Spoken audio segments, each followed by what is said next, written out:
live, but I need to enjoy again, so I didn't press record. Good morning, and welcome to what I think is the 28th episode of the Daily Geeky Pastimes podcast. It does get kind of hard to keep track of all of them, but although I'm very tired because I was up till like 3 a.m. last night making a video for the new Call of Duty content, we are here. Today we're going to be talking about our Call of Duty content, about Season 3 Reloaded. We're also going to be talking a little bit about the news, got a little bit about Mortal Kombat, more about the Microsoft Activision deal, and a nice little update to a game on Xbox Series X. As always, if you want to see this video live, if you want to see me recording it live, it's youtube.com/Geeky Pastimes, and there I record at 9 a.m. every weekday, or nearly every weekday. Sometimes I go on holiday and stuff like that. And then you can see it as a VOD or listen to it as a podcast after that on any of the normal podcasting services. If you want to support the channel, if you want to support the podcast and stuff like that, please do become a member of the YouTube channel, site. I don't know what you'd call it. Please become a member on YouTube. It does help me out a bunch. It only costs like $1.99 a month. And it's probably the best way to support me if you want more podcast goodness. We're going to be talking about Season 3 Reloaded, so do let me know in chat what you think of all of the content. If you've played Warzone Ranked, if you've been playing DMZ, if you've played the new raid, if you've played the new multiplayer map, let me know in the chat, and we will go through some of the things that people have been talking about later. So I feel like my brain is muddled today just from only having 5 hours sleep. But here we are. As a pro tip, I was talking to someone, I was giving someone a bit of advice on like being a content creator and stuff like that.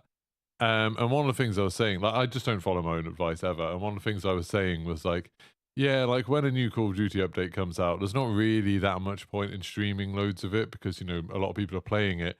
It's much better to just like get a video out and don't worry too much about like getting loads of videos out, just like get one.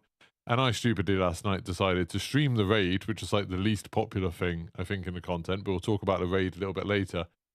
Which took like 2 hours, and then I made a video, and the video was about the raid, and so that has, I mean, it did okay, but it didn't do great. And then I streamed a load of DMZ, and then I made a video about some of the stuff we've done in DMZ. Annoyingly, I hadn't recorded the thing that I really wanted to do in DMZ, which is a bit frustrating. So instead we well, I've got to close down OBS apparently. This is just OBS on my other PC, it doesn't matter. Yeah, like then I made a video about some stuff that we did in DMZ, and like that video didn't do very well. It's like, I did not do a good content plan yesterday. I didn't like work all of that stuff out very well, which is a shame. But such is life. Sometimes it goes like that. I learn better for next time. Next time when there's a new content patch out, I am not doing the raid first. I can tell you that for free. I'll still do it at some point, but just not like as soon as it goes live. So let's get on with the news first of all, then we'll talk about more Call of Duty. There's not much news today, but one of the interesting things is that Mortal Kombat 12, I think it's 12, it's hard to keep track of Mortal Kombat games, but something like Mortal Kombat 12 got a teaser on their official Twitter account. So it's just a big clock and it was like ticking over. Then when it got to 12, it kind of skipped over 12 and went straight to 1. Obviously that kind of makes it seem like this isn't going to be called Mortal Kombat 12, that it's actually going to be called Mortal Kombat 1. Oh, thank you so much, Madjock, for becoming a member. I do really appreciate that. 6 months being a member. That's amazing. But yeah, so Mortal Kombat 12, the thing was like, it skipped over 12 and went back to 1. And that makes it sound like, okay, this is going to be a reboot for Mortal Kombat. This is going to be like starting from scratch. So maybe it'll be going back to those original characters, you know, Liu Kang, Sonya, Johnny Cage, like Scorpion, Sub-Zero. Maybe. It's one of those, like Mortal Kombat is one of those games where it's like, I feel like not many people really think about Mortal Kombat 1 very much. In the same way that people don't think, well, probably not as much as people don't think about Street Fighter 1. Street Fighter 1 was very strange. But like Mortal Kombat and Street Fighter 1 are both games that kind of got glossed over. Then the sequels are the ones that people really pay attention to. You know, Street Fighter 2, absolute classic fighting game. Mortal Kombat 2, very, very good fighting game. And so I do wonder if it's going to kind of go back to those roots, maybe have less characters, less of a complicated storyline, and just kind of start a proper story arc type thing. There has been rebooty type stuff in Mortal Kombat before. There's been a lot of time travel and parallel universes and different versions of the characters and stuff like that. Believe it or not, there is a proper story to Mortal Kombat. So there's a lot of directions they could go if they want to carry that on. But I would quite like it if they just started again. If they just forgot about everything that came forward. Maybe it'll be a little thing at the beginning where they're like, hey, the universe is completely reset now. and they forget everything that came before, and they just go back and like do it all again with a story that's a bit more coherent. It's kind of what I always hoped that they would do for Call of Duty Zombies. Like Call of Duty Zombies, I always feel like the story with Ultimus and Primus, the what's it called? The Aether story, where you've got, Richtofen and Dempsey and that lot. I always thought like that obviously was never written to be one big coherent thing. It was obviously kind of made up as they went along, and its tone was all over the place. Like sometimes they were trying to make it like super crazy and out there, and sometimes they were trying to make it make sense. And it meant that you had this weird disconnected story that I still maintain, and like no one will change my mind that original zombie storyline is a terrible story. It's just a bad story in my mind. I would love it if they just rebooted Call of Duty Zombies and started again from a beginning with new origins, new explanation for where the zombies were, and just tried to make it make sense from there. Like tried to build up something that was cohesive from there. Now that they know they wanted it to carry on, and it felt a little bit like that's what we were going to get with Chaos, but then obviously they abandoned that, which was kind of a shame. And I suppose they sort of tried to do it with Vanguard, but Vanguard was terrible. But yeah, so Mortal Kombat 12, I'm excited about it. I don't know if we'll end up calling it Mortal Kombat 12 or just Mortal Kombat or whatever we're going to end up naming it. But it is probably my favorite fighting game series. Like it's Mortal Kombat or Soul Calibur probably. But it's just something that's so approachable, so accessible to someone that doesn't get super into fighting games. It's a lot of fun playing the Mortal Kombat game, like playing against friends. Even playing, it's one of the few games that I've played online. And, sometimes you can do okay on it because there's just so many people that play that game. So yeah, Mortal Kombat, new one coming out. Excited about that. No idea when, but they said something about like soon on the tweet. And it's like, I can't imagine if they would put that tweet out if it wasn't going to be announced in the next month or so. So, there's all of these big gaming shows in June. I feel like it's a fairly safe bet that by the end of those gaming shows, we'll have seen Mortal Kombat. Ultraclark just said he's a fan of Dead or Alive on a 360. Dead or Alive, I always felt like it was a little bit. The actual game was fine, but it obviously had that weird thing of they did the extreme volleyball things, and like so much of the rewards was like, hey, you get a bikini for these characters. It was just like that little bit of perviness that just made me feel a bit uncomfortable about that game. It's an odd game, Dead or Alive. Anyway, so the next thing I want to talk about is the EU Commission is apparently ready to approve the Microsoft Activision deal, the Microsoft buying Activision deal. This has come from Reuters, which, they do business news and stuff. I feel like they're fairly reliable. They've said that apparently, I think it's in the next week, the EU is expected to approve the deal. Now, this is kind of surprising. I saw lots of people saying that there's the EU will just probably say no to it because, the FDA or whatever it's called in America will probably say no, and then the UK, like the UK one said no, so it makes sense that the EU will one. The EU one will. I don't think that's true. I mean, obviously it doesn't seem to be true. I don't really know much about these bodies or anything like that. I assume they're pretty independent and they just make decisions based on their own things. The part of me thinks I can imagine the EU one being like, whoa, well, the UK said no, so we're going to say yes. After Brexit and everything like that. But yeah, it'll be interesting because I feel like if the EU does say the deal is okay, and I think the FDA in America, they have to take it before a judge, don't they? I think that's what they're trying to do. And apparently they're really unsuccessful doing that. Like nearly every time they do that, it doesn't work out. The judges just say no. So those two will probably end up being okay. So if the UK is the one sort of holdout from it, I can imagine them sort of folding and turning back on this. Apparently Microsoft has hired some amazing lawyer who's like kind of solved these kind of problems before. So I'm still fairly hopeful for this deal. I think it's something that, for me personally would be a good thing, getting all the Activision games on Game Pass and stuff like that. And, I think the way Activision run isn't great. We've seen all of these problems with Bobby Kotick and stuff like that. And I like the way Microsoft's run. I like Phil Spencer. I like a lot of the sort of things that they do with Xbox. So I'm hoping that all works out.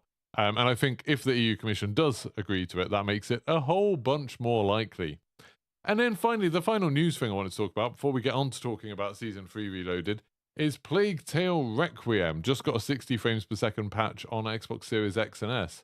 And this is something that, the specific game doesn't matter that much. I'm super glad that I didn't end up playing that. I played, the first hour of it, then got distracted by something else. Sorry if you can hear the dog outside. And yeah, we got completely distracted by something else. So now I'm really happy that I'll be able to go back into it and play it at 60 frames a second. That's super good. That's like really exciting. It's also something that's just nice, the idea of them going back and making games work at 60 frames a second. Obviously, Redfall got released at 30 frames a second, and they've said it's going to be 60 in the future, which felt a bit rubbish. But when it's like you don't expect them to go back and make something 60 frames a second, that's awesome. You know, imagine if they did that to like Flight Simulator or something like that. That would be so cool. So yeah, excited about that. I think for me, with the whole 60, 30 frames per second thing, I've been really disappointed that we're getting any games at 30 frames per second now. With something like Flight Simulator, it's a little bit more understandable. You can kind of understand why, you know, if it wasn't for that, we wouldn't get that game at all. Like, there's no way that they'd get the game running, I'm guessing. But with basically everything else, you know, action adventure games, first person shooters and stuff like that, I really want everything to be 60 frames a second. And I think Aaron Greenberg in the early days of Xbox Series X was like, this generation is 60 frames a second at a minimum, or 120 frames a second, you know, as the target. And that, you know, just hasn't come true. I think the big question now is going to be Starfield. Like, is Starfield 30 frames a second? I'll probably play it on PC mostly, but I'll probably want to play it on Xbox too. And I think that will really ruin the experience for me, you know, fairly significantly if it's at 30 frames a second. I really hope they get it running at 60. Like, I don't know what it was like for like Fallout 4 and stuff. That I guess Fallout 4 came out when the Xbox One X was out, I guess. I don't know. But yeah, I really hope that they manage to get it running at 60 frames a second. I don't think they do, because I think I remember them doing a Fallout 4 60 frames a second patch after the Series X came out, so I don't think that did. But yeah, that'll be a shame if that runs a 30. Well, I guess we'll have to see. Medargo just said, what about this supposed big competition lawyer they reportedly hired? Do you think he can push UK regs? Yeah, that's what I was talking about. I think, like, apparently he's really successful and he's managed to do a lot of things like this before, so it's like, I assume so. I always assume of this sort of stuff that Microsoft knows what they're doing, that they wouldn't put so much money into this if they couldn't make it work. And it seems like, you know, maybe the CMA is just being a bit weird with the whole, you know, saying that they don't want to have oversight over the streaming market. It seems very strange. It seems like a strange decision to me, but such is life. Right, let's talk about Call of Duty Season 3 Reloaded and how good it is. I'm just going to address a point in the comments first, because I thought it was really weird. Joe said, why are you so negative on your podcasts? It's all been out like 12 hours. Most people not even had a chance to play it or find out half the stuff they've put in. What was I being negative about? The raid, I guess? I didn't really like the raid that much, but I'm really positive about everything else they've done in Season 3 Reloaded. I think it seems really good. I don't know where the negative thing comes from. I don't think I've been that negative in my podcast in general. I realise some of the titles were a bit more negative, but that's more when I put questions in, being like, is this bad? Then I end up saying, no, not really. I don't think I'm very negative, but do let me know in chat. Am I being too negative on these podcasts? It's weird. Normally I get called a shill and stuff for always sticking up for the companies and always being really positive about everything. Thanks very much, Medargo. So yeah, Season 3 Reloaded. We'll talk about each of the different things in turn, but there's a bunch of stuff in this update. It's a much bigger update than I think a lot of people expected, including me. So the first thing, I'll go through it in order of the stuff that I played. I played a tiny bit of the new multiplayer map. They've got a new map that's based on that level that's, you know, like the sniping mission from the campaign. Flynn played a bit more of it and said it was really good. I only played a tiny bit of it, but it seemed fine. It seemed quite like a basic map, but I don't think that's a bad thing. After playing X Defiant and things like that, where the maps seem fairly straightforward and like fairly, you know, almost like a lot of rectangles, it makes it a lot easier to learn the map. It makes it a lot easier to remember stuff in it. And I think like that can work really well. Sometimes I like more complicated maps. I think the Vanguard maps were quite complicated and very arty and looked really good. But yeah, the new map seems like it's a bit more like designed around you being able to play it quickly, you being able to get in lots of fights. Like there's a building in the middle, you can go all the way around the building. I played a little bit of domination on it. I quite enjoyed it. I thought it was pretty good. It seems like a bit of a shame that we've just got one new multiplayer map, I guess. You know, we've only had, what, 3 this season, but then we had Gunfight as well, which I guess added some. Also a shame that we didn't get a Gunfight. I almost feel like they should have released Gunfight with 3 maps and then released this map, you know, released an extra map for this, so you're constantly getting new stuff. So it's sort of, I think that perception's quite important with all of these things. And I think with that, it would have given a sign that like, hey, Gunfight's going to get supported every month. You're going to get something new for it. Whereas now I feel like a lot of people are going to forget about Gunfight because, oh, it came out a month ago and they haven't done anything for Season 3 Reloaded for it. I guess, well, they did that face-off mode, didn't they? The 3v3 thing, but I haven't tried that yet. But yeah, so that's in multiplayer. There's also a couple of new pistols that have come to multiplayer. And obviously they're in all of the game modes. I haven't tried the pistols. I saw Lackey Tactical Brit posting about apparently the SMG type one is an absolute beast, and sort of like he was like, this is probably a bit too much for World Series of Warzone. Like introducing another high-powered, fast mobility pistol. I actually, so I just saw Texas P8 said he didn't like the new multiplayer map that much, but he preferred the new Expo and Lighthouse maps, the ones that came at the beginning of Season 3. I actually haven't played them. It's like that beginning of Season 3 was just a time where I didn't play a huge amount of Call of Duty, other than I played quite a lot of DMZ, but that was about it. And yeah, like I just haven't played multiplayer with those maps, so at some point I will. At some point I'll go back. I kind of want to play a bit of multiplayer and get back into playing a little bit more multiplayer. So maybe we'll do that. Maybe we'll do some like private games and stuff like that, some community games over the next couple of weeks. I think that'd be a lot of fun. I want to know, Joe Sable, I want to know what you were talking about when you're saying that I'm always so negative on my podcast. I really don't think I'm always negative on my podcasts, but you know, I want to know where this is coming from. I'm really positive. I'm really happy about Season 3 Reloaded. I want to know where that came from. I hate it when people get the wrong idea about me. Don't forget to like the stream, by the way. But yeah, so anyway, that was like the Modern Warfare 2 multiplayer thing. We've also got a new Spec Ops mission. It's one of those defend missions, which are normally quite fun. It's at the port. Haven't tried it yet. It's the sort of thing where, you know, I'll probably give it a go once or twice, but I can imagine there's people who really like that kind of thing. I think out of the original Spec Ops missions, I liked the variety, and then it seems a bit of a shame that the new one is just like another one of those. That does seem like a bit of a shame. But I'm sure there's some people who like them. And in terms of replayability, the defense ones are probably the most replayable. It'll be interesting to see whether there's any secrets and things like that on there, like there is when you're doing the mountaintop one. There's, you know, those bits of intel that are hidden around. I assume that there'll be stuff like that for the Hafid Port one, and you know, it'd be interesting if they've got little puzzles in it, Easter eggs and stuff like that to unlock some of it. That would be pretty cool. Then we also had the raid. So this was, like I said, the first thing I did last night. Me and Scotto and Flynn spent a couple of hours. We played through the raid the normal way. That it took us like an hour the first time we played it. Then we went back and did it in Veteran, and we managed to do it in like 39 minutes the second time. I've got a video of our entire playthrough of the Veteran run if people want to see that. I might do a guide today, I'm not sure, or I might do some DMZ stuff. But yeah, the camo you get from doing Veteran's actually really good, so I think there'll be a bunch of people who want to do the Veteran mode of the raid, and it's not that hard. I mean, you do have to do the raid twice. You have to do it on normal to unlock Veteran mode, and then you have to do it on Veteran. But to be honest, the Veteran mode of it isn't that different, really. Like, there's a tiny difference with one of the puzzles, which doesn't really make that much difference when it comes to how you play it. And then most of the enemies have armor in that they don't have armor originally. But it felt like, you know, once we knew what we were doing, it was just easier. So much of it wasn't that difficult. Joe Sable said, your titles is what I was talking about. I mean, maybe listen to the content of the podcast rather than just judging on the titles. Having like a slightly controversial question mark title for a podcast is obviously a bit of a kind of draw people in, clickbait, if you will, although it's not really clickbait in a bad way. I know some people say things are clickbait and they mean that like it's a lie. It's never a lie, but I'm always trying to talk about something controversial, and bringing up the negative side of it in the title is usually the best way to do that. Usually the best way to get people to click, because then people might be like, no, I disagree, and they come in. But yeah, if you listen to podcasts, I'm pretty fair and reasoned in everything I say. I'm not very negative about the game. If anything, I'm far too positive about it. Anyway, let's ignore this whole thing. So, yeah, we did it on Veteran. I would say the raids, like, in general, have been, and I am going to be negative about the raids, because I think they've been quite disappointing. And I think Flynn really hit the nail on the head last night when we finished the Veteran one, and was just saying, like, there's, like, one good encounter in each of the raids. Each of the raids has one bit that I would say is fun.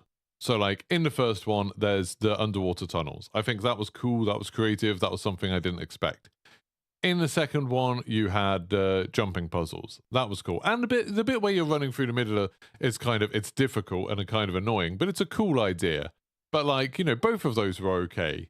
I'd say neither of them were as cool as the swimming thing, but they were fine. And then in the third one, in this new one, there's one puzzle in the middle of it, and that is good. Like, I think that was really interesting. That was well done. But then everything either side of all of that stuff in the raids is quite boring. Like in the first raid, you're essentially just doing, I mean, you've got that little puzzle thing, but you're essentially just doing a load of fights down corridors. And then you've got that puzzle, which is just kind of frustrating because describing the symbols is quite hard. And it's like, it's almost like a weird artificial difficulty that you have to either just learn what the symbols are called, learn what the names are that are associated with them, go through that in order to do it. So it's less about skill and more just about like, I don't know, a little bit of annoying learning. And they do stuff like that in Destiny, and they do stuff like that in other raids, you know, World of Warcraft raids and stuff like that even. But then they normally give you some tools to try and make that a bit easier. And normally the thing you're doing is interesting. Like in that, once you learn the names of those things, it's very, very simple. And I just think the other encounters in that first raid aren't interesting. And the second one, again, you're doing a lot of just going down corridors or going up corridors in the second one, I guess. Going up the silo and then doing a fight and then going up a bit more, then doing a fight. And it's just kind of, the actual fights themselves aren't very interesting. And the third one's got the same problem. You're just going down. There's loads of times where the difficult part really is you're in a room or you're in a corridor and there's a bunch of armored enemies. And like, it gets really repetitive. And when you think about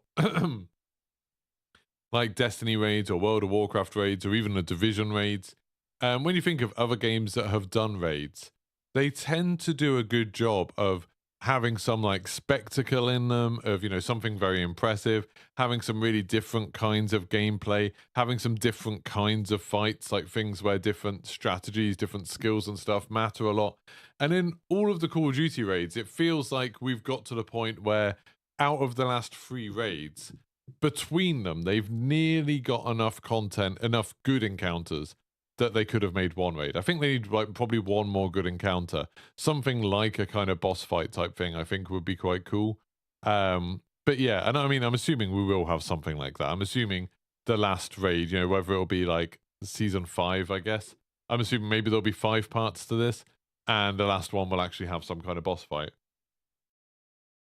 So maybe it will be like, when they're all out, then it'll be worth playing them through, and you will have like the experience of what you would in a normal raid in another game.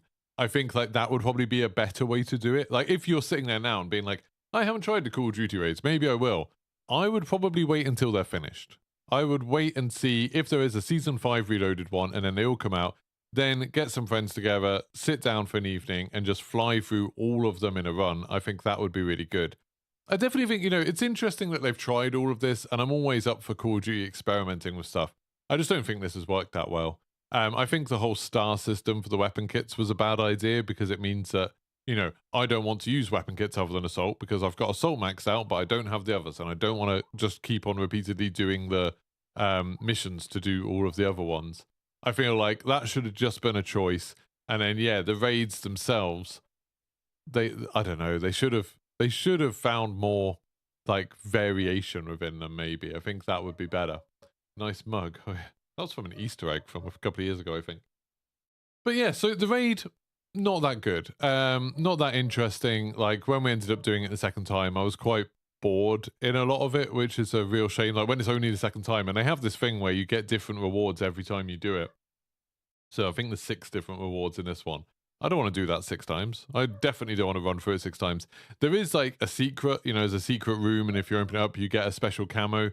I like the fact they're giving camos as a reward. That's really cool because then you can apply it to any gun. That's very cool. But yeah, there's a secret thing. We started doing bits of that on our first run through. We found parts of it, but it was like, I didn't want to go back and do the rest. I don't care enough about that camo. The camo that you unlock with the secret thing looks quite bad. I just don't want to spend that time doing it. I'm sure some people will. I'm sure there will be an audience for that and good for them and finding all the intel and stuff like that.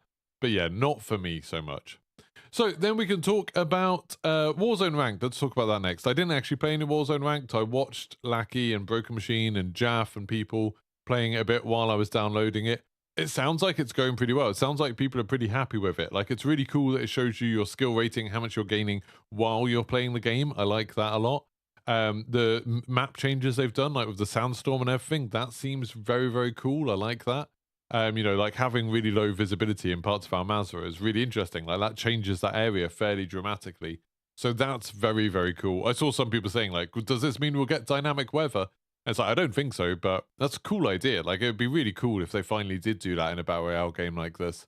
You know, I know other games have kind of had dynamic weather before, but I think Warzone would be awesome if sometimes, you know, it clouded over and was stormy. Sometimes it was a sandstorm. Sometimes it was foggy. Stuff like that would be quite cool, I think. But yeah, the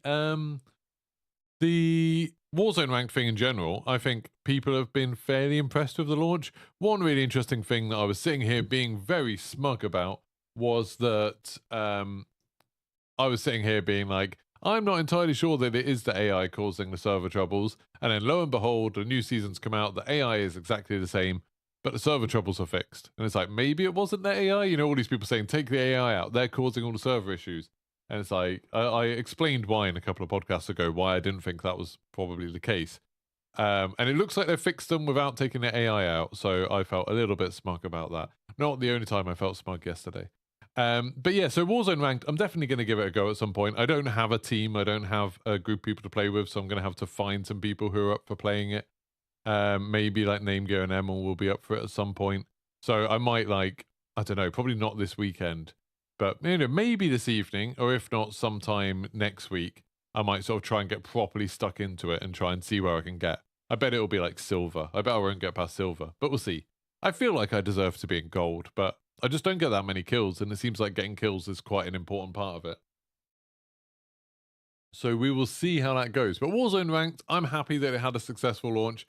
One thing I was going to look at actually quickly is, do we think it moved the needle on Steam charts? Really, we have to look at it over the weekend. But looking at it, I mean, that's worrying.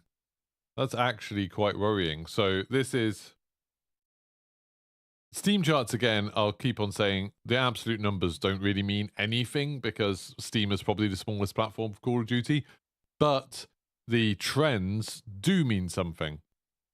And I think this weekend will really be the kind of good way to tell. But if I just put this up on screen, you can see this is the last month. And, you know, you can see there was a bit of a spike at the beginning of Season 3, like a little bit, not much, but like a bit of an increase for beginning of Season 3. And then there was a bit of an increase around here. I'm not really sure what happened then. Was it Plunder or something releasing? Something happened then that made it good. Then it went down. And then this was the Season 3 Reloaded launch, and there's no spike at all. Like, it's literally the number of people playing on Wednesday afternoon when the update happened was less than the number of people playing on Tuesday. Now, I would say there's always the possibility that that's just a lot of people will take a long while to download it. It took me like over an hour to download the patch, you know, because my internet's rubbish. A lot of people might not have downloaded it, so that might have meant less people playing when they normally would. There might be a bunch of reasons. I think when we look this weekend, we'll be able to see whether Warzone Ranked has really kind of brought people back to the game and kicked things up. It'll be good. Dr. Dynamite said, yeah, let the sweats get on with it, ranked. That'll be a really interesting thing. I hadn't really thought about that, but that's a really interesting point, Dr. Dynamite, that, like, what will happen to normal Warzone playlists? Like, will they get easier? Will they get, like, more relaxed? If, like, the people who are trying really, really hard are in ranked, maybe the normal playlist will get, like, a little bit simpler. It'll be interesting to see. I just spilled tea all over the place. I feel like there's tea leaking out of this mug. I feel like this mug is cracked. Is it cracked? I don't know. I just spilled tea on myself anyway. But yeah, so it's a shame that it didn't have like a big spike. It didn't seem like there was the excitement. I was going to say this yesterday, that before it went live, like when we were just waiting for the patch to go live, it didn't feel like there was the same hype there normally is for Call of Duty update. Like, I didn't see the same number of people tweeting about it. There didn't seem to be like as many like blog posts and trailers and stuff like that. And maybe that more happens at the beginning of a proper season. So maybe that's, you know, because this is the mid-season update. But it just felt a little bit like muted. Like, I feel like a lot of people had no idea there was a new raid coming out, that people didn't know Warzone Ranked was starting, that people didn't know that there was this new stuff coming to DMZ. I mean, I actually asked one of the Activision community managers in the morning, hey, is that new stuff coming out for DMZ? And he was like, we don't know yet. Like, they didn't even know that day, like, whether that was going to happen or not, which is kind of interesting. Oh yeah, Microcept just said, before we move on to DMZ, Oh, the weekend spike was double XP. Thank you very much, Texas. That's kind of depressing if that's what gets people playing is double XP. If they don't want to play a game normally, but they play it for double XP, that seems weird. Anyway, Mokesep just said about the Tim the Tatman and Nitmerk skins. So this wasn't released yesterday, I don't think. I think it's getting released at the end of the month. I think he had it, and Nitmerk's, like, they have their skin. But I think everyone else can buy it from, like, the May the 31st, I think. But anyway, yeah, 2 content creators got skins, Tim the Tatman, Nitmerk's. I think the Tim the Tatman one especially looks really good. Like, it looks just like him. It looks very cool. I thought that was awesome. I really like them doing stuff like that. I think that's a cool thing for games to do. Obviously, I think I'm quite a long way away. I'd be quite far down the list of getting my own skin in the game, but I would love it. Like, imagine how cool that would be to have a skin in the game that is literally you. I just, at the moment, I can imagine it's me in the giant bunny suit that I wear a lot of the time. But yeah, like, that's super cool. Like, really good for him. I probably wouldn't buy it because I think it'd be weird to be running around cosplaying as Tim the Tatman. But for him, but for him and for his fans and everything like that, I just think that's a great thing all round. Like, I just think there's no, I don't think there's any downside to that. I just think it's a really cool thing. So good for him. Right, but let's talk about DMZ.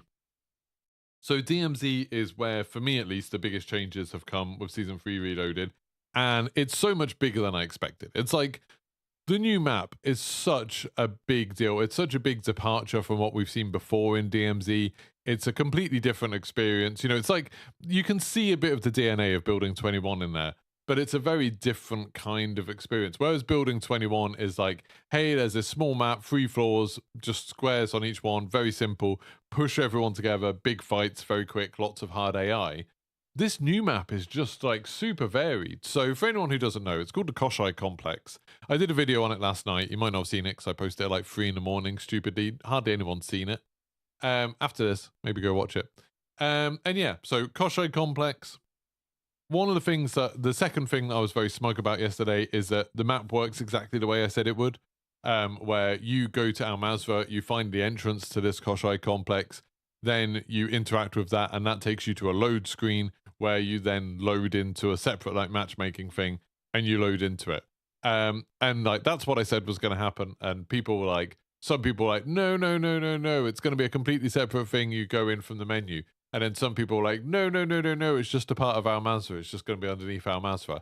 And it was a mixture of the two. And that's what I said was going to happen. And I was very happy that I predicted that right. Anyway, I mean, it doesn't matter. I just felt smug about it. But yeah, so there's a lot of interesting stuff going on with this, like, really interesting. Me and Flynn played a bunch of it last night, and I really enjoyed every time we went into it. There's tons to explore. Like, I feel like we've done quite a lot of it, but there's still some significant things in there that we haven't understood yet, that we haven't seen yet, and that's very cool. So the basic premise is, and I'll try and do this in a way that doesn't spoil the fun of it, but the basic premise is there's 4 entrances in Al Mazrah. There's the 3 bunkers that we saw in the redacted mission in Season 3. And then there's also a separate secret one because Oasis has got some new buildings and stuff like that. You can go over there. That's got an entrance as well. Each of those entrances, so you go up to it, you interact with it, and it says, like, you know, do you want to go here? Press yes. Everyone has to agree to it. And then it just loads you into the matchmaking for this new map.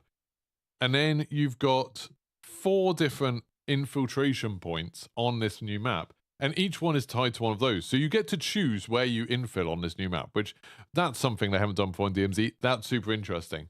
And each of the 4 different places you can start the map are super different to each other, which is really, really cool as well. Now, one thing to note, we did try following another team in. You don't end up in the same one or anything like that. Like, a team were literally in there waiting for a shot of me a little bit, and then we went in there, so they'd obviously just disappeared and gone through. Then we went through straight after them, and it didn't make any difference. You just get match made into a new game, so it doesn't matter. So yeah, each of these 4 bits at the beginning, they have, like, either some puzzly type elements or some combat encounters. Like, one of them has a bunch of turrets and enemies set up. One of them has a lot of flooded sections that you've got to swim through. One of them has, like, traps and stuff like that. One of them has, like, loads of, like, gas and, like, poison gas and stuff like that you've got to deal with. And each of them is like a little gauntlet of challenges to get through.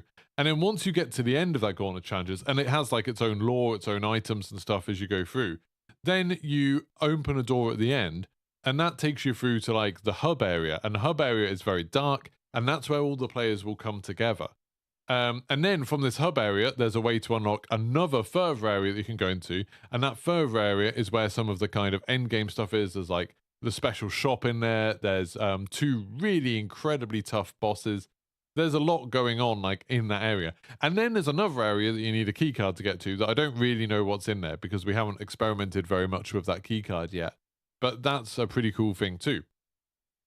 And so it's like the map, I know I've seen people saying like crazy stuff like, oh my God, it's so big. I was watching a stream last night where someone was like, it's as big as the whole of our Masra. And it's like, I definitely don't think it is. It's definitely, it's one of those things where it feels much bigger, I think, because when you don't understand the layout, you don't understand like how things are connected to each other.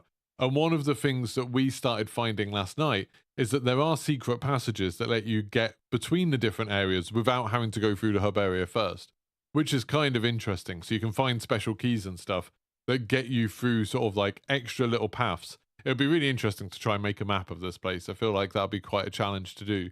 I'm sure someone will do it. But yeah, it's a pretty cool it's a pretty cool place to go to. And the exfil places in it are in that hub area. So you do have to go to the place where other players are. Like at some point you have to find them. And if they get to the hub area before you, they can actually come into your section. Like there are ways to open up the bunker doors from the other side, which means that then like they can come fight you. We did that to some people. Some people were sitting there trying to work out how to open the door. And they were running around, and we managed to open the door from the other side and get in. And we could hear them talking about it, and then we went and murdered them because we're horrible people. But yeah, it was really, really fun. Like, I really enjoyed it. In terms of, like, the way it looks and stuff, it seems to use a load of assets from the raids. Basically, it's got loads of rooms from the raids, like, repeated. So if you've played the raids, it's a little bit like, oh, okay, I've already seen this. You know, it's not... Or I understand why they reuse assets, and it's better to get more maps than less. But it is a bit of a shame that it doesn't look very interesting. Like, it's not visually very interesting. But the encounters in it and the sort of way it plays is just so different for DMZ. I think that's really cool. But what we ended up doing last night, the last thing we did is we found that there is a weapon case in there. You get 6 of them, like there's 6 of them in total to get. And to get them, you have to kill 2 bosses. And the bosses are tough. Like, these are by far and away the hardest bosses I think we've seen in DMZ. There's one who's got like a riot shield and will literally just sprint at you. And then there's another one who at the same time is sniping you. And God, that's a hard fight. Like, you just need so many ammo boxes. You need so much ammunition. There was only 2 of us. I think if there were 3 of us, then it might be a little bit more kind of bearable. It might be a bit more normal. But if you were trying to do it as a solo, I feel like that would be unbelievably hard.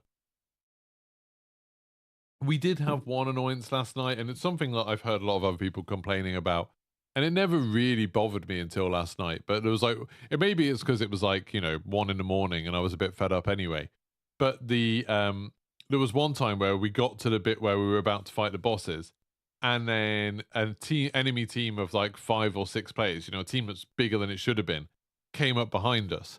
And that left us in a situation where the only way back was to either go through where the players was or to go to where the bosses were. And we had like this big team coming down on us, and they were actually in rooms above us looking down through glass, so they could see where we were and like point us out and stuff like that. So it was like there was nowhere to hide, there was nowhere to move to. We were just utterly trapped in there. And like I managed to kill one of them, and then the rest of them killed me. But that felt kind of bad. Like, that felt just like I was put into an unwinnable situation just by how many players there were on their team. And I would very much like it if in there you couldn't have 6-player teams. Same as in Building 20, in Building 21 you can't have more than a 4-player team. And even that's pushing it a bit. I think that's a bit unfair in Building 21. But in this, being able to have a 6-player team just feels like that's insanely overpowered, like insanely overbearing. I would really, really like it if they managed to like trim that down somehow. I don't know what's happening because I couldn't find a way to it didn't seem like you could plead for help or invite people in while you're in there. So I assume what's happening is people are making a 6-man team out in Al Mazrah and then bringing it in, which kind of sucks. Like, because I assume people are probably doing that in an organized way, and that is kind of annoying. Right, I'm gonna quickly go through some of the thoughts that people have in chat about this. This might be a slightly shorter podcast because, like I said, it was up super late last night. But I'm gonna go through everything people saying in the comments. So please do let me know in the comments in chat what you think about all of these things. So Ultra Clark said he hadn't had a chance to play season 3 at all yet. I think a lot of people are like that. I think a lot of people just haven't loaded it up this season. Hopefully Warzone Ranked will change that. I think it will change a lot of things, but we'll see how it goes. Mazago said, oh, he saw the weapon challenges and trophy hunt. Yeah, there's new weapon challenges in the events tab. You get quite a cool skin. It's like gold and black. It looks quite nice. It looks like one of the old gold camos from one of the previous games, like Modern Warfare 2019 or something. I saw someone saying. So that's pretty cool. But to get it, you've got to do that thing where it's like 250 assault rifle kills on operators, so many sniper headshots, so many shotgun kills, so many riot shield kills. And it's like, I might do that in multiplayer because I do quite like the camo and it would give me a chance to see the new maps. But I feel like it's a lot of grinding. I always feel with with that sort of stuff, I'd much rather it was like, get a sniper kill from over 200 meters away, get an assault rifle triple kill, like, you know, stuff like that. Like, do stuff that's you only have to do it once, but it's like quite an achievement to do. I think that would be more fun to me, maybe. The lighthouse map is nice, cool. Joe said the new DMZ tunnels are amazing and massive, really good idea and well done by them. AI are nicely difficult like they should be. Yeah, the AI in the tunnels is good. Like there's a lot of armored units in there, but they don't seem to completely overwhelm you. Like they tend to come in groups of like 5 or 6. So you clear them out and then you've got a bit of breathing space. And they do like reinforce occasionally, but they don't come in too fast. And I think that's pretty cool. I think that's been pretty good. So the difficulty of it seems pretty good. I just wish they'd get rid of the 6 player teams. Texas said, the new DMZ location does not interest me at all. I'm not good with directions and I can't stand these maps that are basically a maze. Glad I've already decided not to do any tier 4 missions. Yeah, like, I mean, if you don't like sort of stuff like Building 21 where you don't have a mini map or a tactical map or anything, this is a lot of learning where to go. I think once you've got it in your head how it works, because essentially it's just like 4 long corridors that where each of the spawns are. Then there's the hub area that's just a big rectangle, and then at the top of that, you know, the north side of that, I think it is. Then you've got the admin bit, which is where the boss is and stuff like that. Like I said, I don't think it's not actually that big. I think it just feels big to people because they don't know what they're doing, like they don't know where they're going yet. By the end of the night last night, we could run through it super quickly. Like we could get out of the first area very, very fast. It just like when you don't know what you're doing, there's a lot of kind of confusion. Bushcraft said, can you talk about the pay to win bundles in DMZ? Maybe you already did. Yeah, we've talked about the pay to win stuff a bit. I think I did a video about it. We've definitely talked about it on a podcast before. The pay to win bundles are, I've said a few times, I don't want to rehash it too much because I've talked about it so many times. But essentially, like, yes, they're super annoying, and the way they are now, I can imagine them causing problems. Like now, the idea that people can just go in with a UAV every time means that some people are going to find it super easy to just keep on going in and kill players at the beginning. Like a UAV at the beginning in DMZ especially makes such a big difference, and that's really annoying. All the one where you get the self-revive every time. But more than that, I don't think the problem really is the specific perks that they give you right now. Like, it's frustrating, it's annoying, and I wish they wouldn't do it.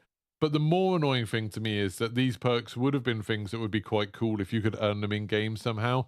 Like I've said before, like, if they had something like Tarkov where you had to like build a base and, you know, maybe you had like a generator that you had to keep extracting fuel for. And if you kept that extracted, then you got one of these perks. Then you got like, you know, an extra active duty operator slot or something. Or, you know, you build an armory and then that makes your guns come back quicker. Or you build a communications thing and then you have to keep on bringing back circuit boards and stuff like that. And if you manage to do that, then you get a UAV at the beginning of each infiltration, as long as you have like got the stuff for it, as long as you've kept your base topped up. I think that would have been much more interesting. And because they've done it with this whole pay to win bundle thing, I think that's just not going to happen. It's just kind of, you know, a sign of intention by them. They're like, hey, we're going to do like fun ways for you to have bonuses in DMZ, but you're going to pay for them. You're going to pay 20 quid for each one. And it's like, that sucks. That's really bad. But you know, we'll see how that goes in the We'll see how that goes in the long run. Like, hopefully they'll back down from it, but now they've started selling these bundles. I don't really know what they can do. Like, can they refund everyone who bought it and then do something else? It seems like I don't think they've done something like that before, just refunded everyone who bought the bundle. But it's like, it's not even like the Rose skin where it's like, or the LA Thieves one where it's like, hey, there's like a unintended advantage to these skins that they can then change later down the line. It's much more like you advertise this is the reason to buy that bundle because it gives you an advantage in DMZ. If you take that away, like people should probably get a refund.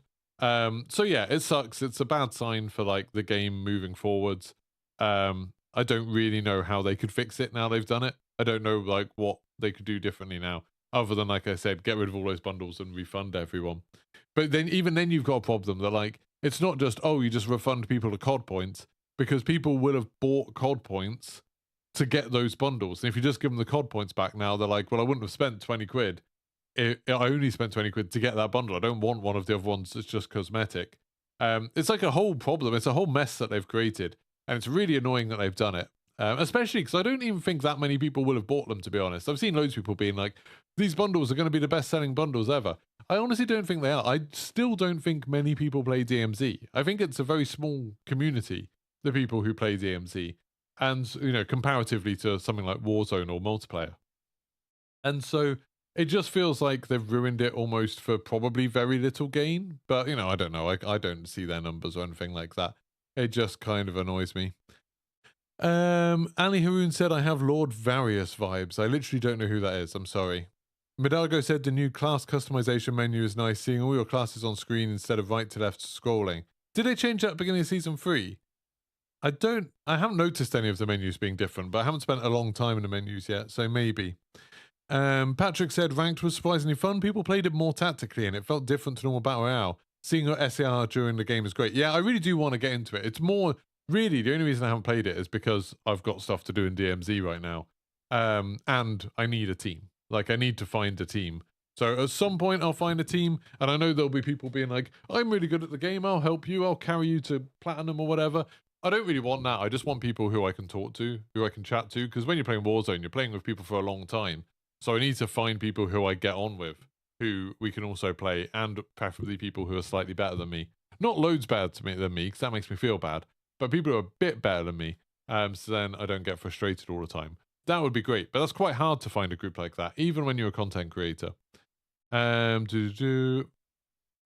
Just checking on anything else. Michael Ward said, I get data player list update when playing DMZ and lose everything. Does anyone else get this? I have had like the playlist update every single bloody game, it seems, but I just assumed they were doing lots of updates. I didn't lose everything. I think I had one crash. The first time I loaded DMZ, it immediately crashed, but then since then it would have been okay. Patrick said, loved the changes DMZ of the update, really like the new bunker, even the horror vibes. Yeah. I think it's cool. I think they could have gone harder with the night vision goggles and everything, to be honest. I think like more of the map could have been in darkness. And you know, you can kind of see even without night vision goggles in the dark bit, especially if you, I imagine if you turned your gamma or your brightness up a bit, you'd probably be able to see fine. I always think that with games that do darkness, that I would like them to try and do more darkness. I'd like them to go harder on it. There's not many games that do darkness right, I don't think. So it would be cool if they did a bit more. DayZ was a good one. DayZ was one where, as frustrating as it was when you were stuck outside with no source of light, or Ark actually does it quite well as well.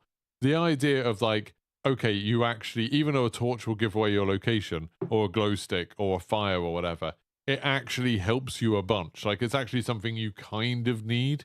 And I think that's good. Like, I think in Call of Duty, the idea of maybe you do want to put a flashlight on your gun because it will actually help in the dark sections. Like, that's kind of cool. I'd like that a bit more. But it always seems like they always chicken out a bit and always like, well, some people won't have flashlights or some people won't have night vision goggles, so we need to make it possible for them. And it's like, oh, go on. Be rough. Be mean. Warzone feels like the energy is sapped. Don't know if it's let down or exhaustion, but the vibe is off. Do you mean Battle Royale, Robert, or just or everything in general? I feel like Battle Royale has been like that, and I've talked, I talked a lot yesterday about why I think that is. I genuinely think loadouts are to blame. I think, like, for me, Warzone 2 was a lot of fun when it released, and then the easier and easier it became to get loadouts, the less interesting the game's been. Just because every fight is the same. And, you know, I don't play much Battle Royale anymore, but I watch people playing Battle Royale quite a lot. And when I'm watching them play, I get kind of bored of just seeing the same gunfights over and over, like seeing the same things happening all the time. And I just think it's, like I said, I just think it's because of loadouts. Everyone's just got their favorite guns all the time, and all of those guns perform basically the same way. And it's just, yeah, I find it very tedious. But, you know, maybe I'm hoping that with Battle Royale, I'll be able to get ranked. You know, the skill-based matchmaking will hopefully be pretty strong. I'll be able to play just against people who are about as good as me. I'll be able to move up the ranks a little bit. That'll be fun. Hopefully that'll give me something a bit more fun. Okay, I'm nearly caught up with chat now. Apart from tier 4 missions, is there any reason to go into the new place? There are weapon cases, so you can get weapon cases out, although the rewards aren't very good. There's this one cool thing where you can get, there's a new blueprint, and you get pieces of it. I think you need to get 6 pieces of it that you extract. We've only found 1 so far. We found the optic.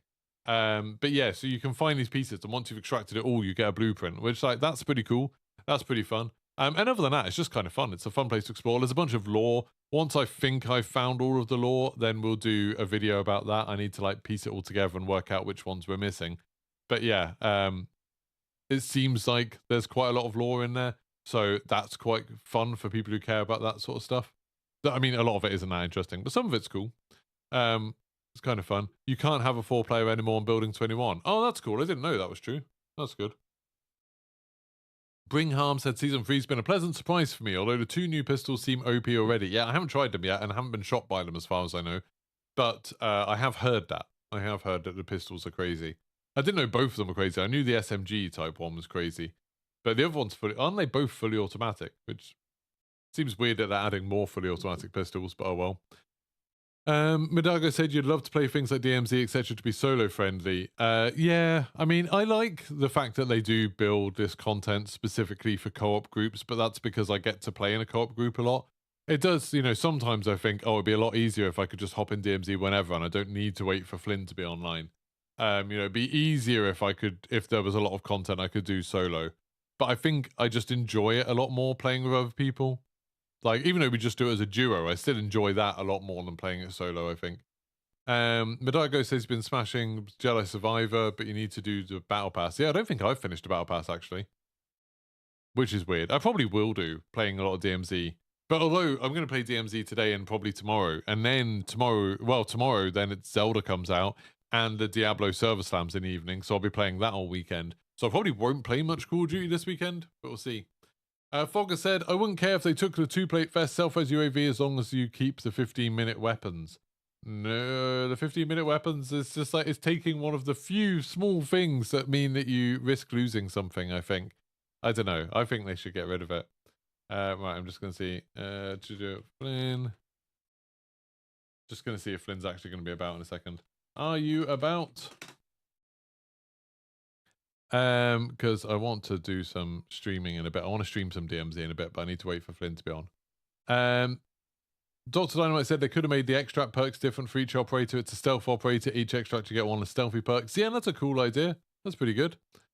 On a different note, do you think you and your friends would enjoy Ready or Not?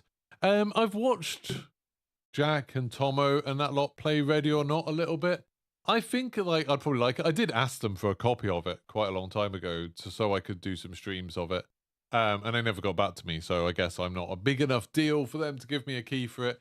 But yeah, like, I might be up for playing Ready or Not at some point. It definitely looks interesting, and it'll be interesting to see, like, how it progresses and how it changes. I feel like that sort of game, they need to go hard on, like, almost like a roguelite aspect of, you know, it being a bit random every time, you're not quite knowing what's going to happen, having, like, progressively unlocking tools that make your life a bit easier to deal with it, and having lots of really hard difficulty settings. I think, like, that could be really cool. It could be a really satisfying loop of, like, you go in, you do the best you can, you get a little bit of money, you get a bit of experience, and then you go back in with an extra tool or with a slightly better weapon, but now you can take it on a harder difficulty or with a stricter time limit or whatever. Like, that could be very cool. But yeah, I do want to play some more. I mean, I do want to play some I've never played it, so I want to play some at all. Michael Valario said, "Are extraction shooters going to be the next Battle Royale?" I don't know. I don't know. Like, people are always saying, like, what's going to be the next, what's going to be the next thing to, what's going to be the next WoW killer? What's going to be the next battle royale thing? What's going to be it was going to be like, what's the next zombies game? What's going to be the next survival game? Then it's like, what's the next battle royale? And I don't know if how it's going to work. I think it's super hard to predict it. I mean, if you could predict it, you could make a bunch of money. There's a lot of different things that people are trying at the moment with games. Like, there's a lot of those ghost hunting, PvE type things that people really like. There's a bunch of extraction shooters coming out. Some people are doing like persistent world type things. Some things, like the cycle, where it's like almost more RPG-ish. Some people are doing ones where it's a little bit more roguelitey. It's interesting to see how to go. I would say the fuss about extraction shooters at the moment, I think, is a bit overblown. I mean, we have no idea how many people are playing Tarkov, really. We don't get to see the stats for that. But things like The Division has been out for a long while, and The Division has a whole extraction shooter thing, and people didn't go crazy for it originally. I don't know if people are maybe overhyping the idea that extraction shooters are the future. Like, DMZ, like I said before, I don't think there's that many people playing DMZ. I don't think it's got people as excited. And if I was making, like, a new extraction shooter or working on a Division Heartland and stuff like that, I would be looking at, okay, the Battlefield 2042 extraction shooter completely flopped, completely died. No one ever mentioned it ever again, the Hazard Zone thing. DMZ doesn't seem to be really lighting the world on fire. People don't seem to be super excited about it. It's found a community, but it's not like this huge thing. It's not like it's overtaking Warzone or at any risk of doing that. I'd be worried if I was working on extraction shooter about, like, is this actually something that people really want to do? I think there's a lot of I think there's still the potential for something that is more like a cross between, well, basically I was about to say more like a cross between a FPS shooter, a sort of FPS shooter, and an MMO. Then I'm like, that's Destiny. Like, it's literally Destiny. And Destiny does quite well, but again, not as well as I sometimes think it probably should do, especially for how much money gets spent on it and stuff like that. I think there's the potential for there to be a game that you play with your friends, and there's a lot of tension, there's a lot of, exciting encounters. You constantly make progression in it, and everyone feels like they win at it. Like, everyone feels like they succeed when they go and play a game. If someone can crack that, I think it definitely could be good. And extraction shooters might be the way of doing that. They definitely could be. Or maybe there's going to be some other way of doing it. Maybe there's going to be some other game type or game idea that cracks it. Because I just don't think so far, extraction shooters have been around for quite a long time now. And I don't think they've quite set the world alight like some people seem to think they were going to. So it's hard to tell. Basically, that was a really long-winded answer for me to say, I don't know. Don't really have any idea. Oh, is Flynn about? Yeah, he's just making tea. Awesome. Right, so I'm going to end this there. Thank you so much for everyone to stop by. There probably will be a podcast tomorrow, although if Zelda comes really early, there's a chance that I'll just be playing Zelda all day. So just keep an eye out. If there's a podcast, there's a podcast. If there's not, there might not be. We'll see how it goes. But whatever happens, I will be streaming like Diablo at the very least tomorrow, and I might be streaming some Zelda during the day, depending on when it turns up. Today, I'm going to be heading over to twitch.tv/Geeky Pastimes in probably about 10 minutes. I'm just going to upload this on Spotify, and then we'll go play some of that. Me and Flynn are going to be playing some DMZ. I'm super excited, so make sure you go give me a follow. You can carry on talking about any of the things you want to. Thank you so much to everyone that has watched this. I appreciate it, and I will see you over on Twitch in a little bit. Thank you very much. Goodbye. Oh, I've forgotten how to stop it. There we go.